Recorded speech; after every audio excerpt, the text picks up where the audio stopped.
So Habermas gave it to Klein that he had some conception of the distinction between mere acceptance and validity. So that's not the level at which Habermas critique Klein. But what he's probably saying is that despite these distinctions, he cannot avoid relativistic consequences.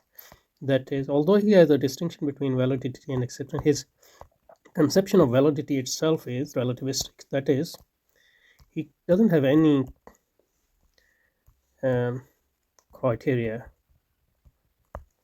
to distinguish between validity at collectivity A and validity at collectivity B, and this is at time t1 and this is at time t2, at the same issue, or whether the same participants.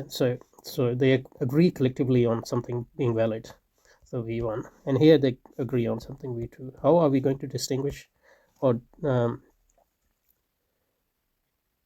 decide between these two outcomes except through the passage of time, that what we did at point t2e overcomes t1, but there's no rational criterion for this transition.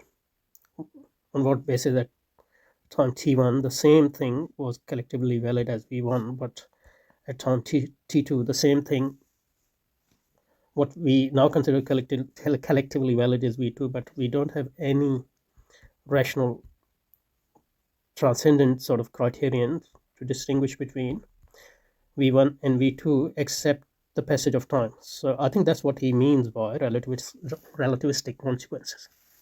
So that's his critique of Klein, as far as we understand it up to this point. But it might be, we might need to amend our understanding or even totally abandon it as we read along. Okay.